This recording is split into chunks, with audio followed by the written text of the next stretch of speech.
सुप्रभात मेरे प्यारे बच्चों।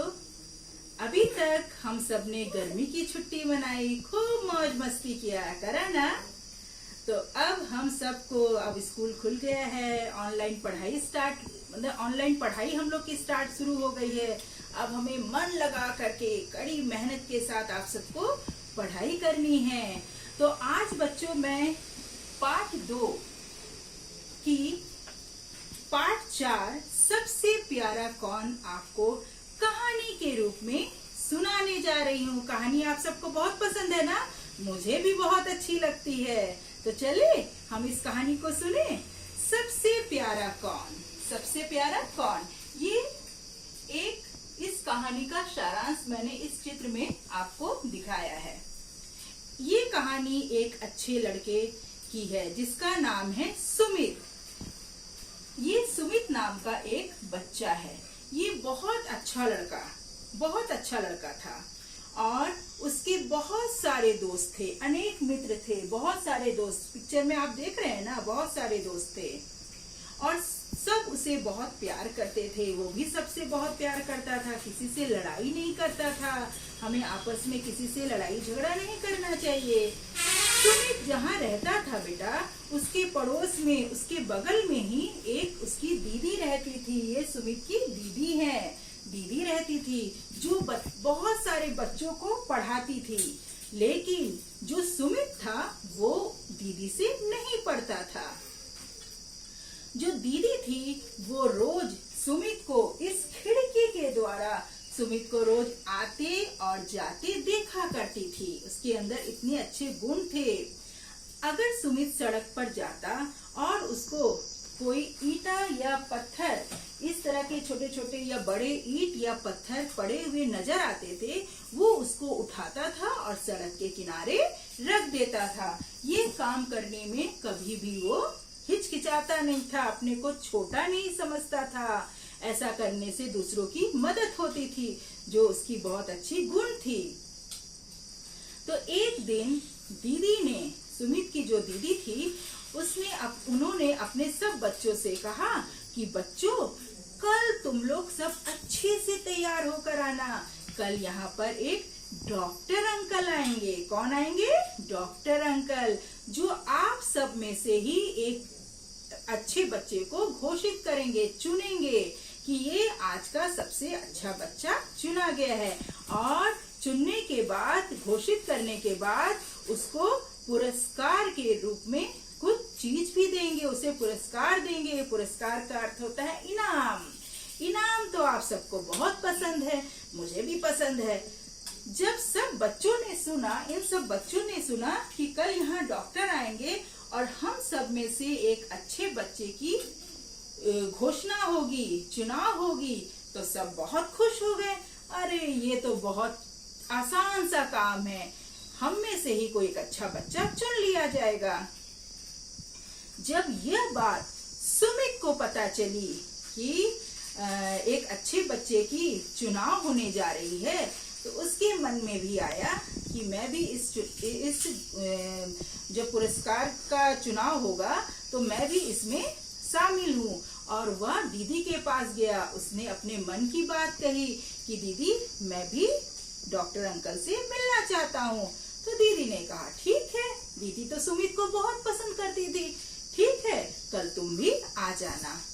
और उसी तरह से सुमित दूसरे दिन उन बच्चों के साथ वो भी डॉक्टर अंकल के पास आया।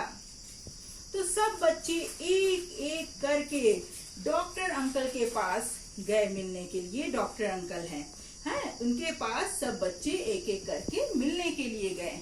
मिल करके वापस चले आए, किसी ने कुछ ध्यान ही नहीं दिया।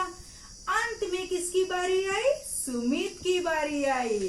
अंत में इस बच्चे की, जिसका नाम सुमित है, उसकी बारी आई। और वो गया, जैसे ही कमरे के अंदर गया, घुसा, उसे जमीन पर एक छोटे से कागज के टुकड़े के ऊपर नजर आई और उसने तुरंत उस कागज के टुकड़े को उठाया, बिना डॉक्टर से मिले, और वहां पर पास में एक कूड़ादान था, इससे बड़ा था, और उसमें उठा करके उस कूड़े को डाल दिया।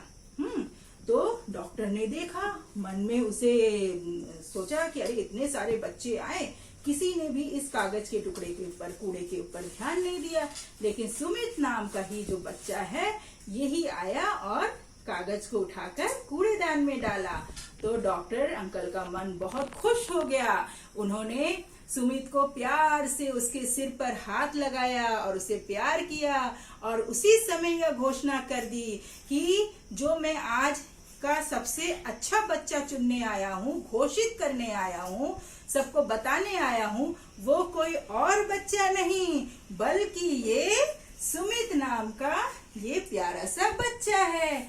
सब बच्चे आश्चर्य में पड़ गए कि अरे सुमित तो दीदी से पढ़ने भी नहीं आता था और देखो सुमित को ये पुरस्कार मिल गया। तो बच्चों, लेकिन फिर भी सुमित को एकदम गर्व नहीं हुआ, घमंड नहीं आया अपने पर।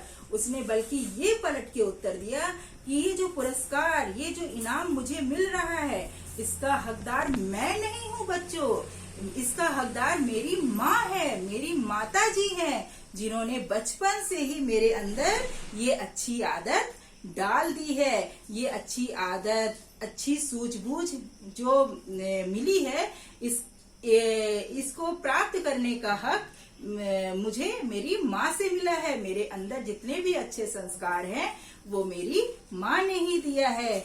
और इस तरह से ये कहानी यहीं पर समाप्त होती है।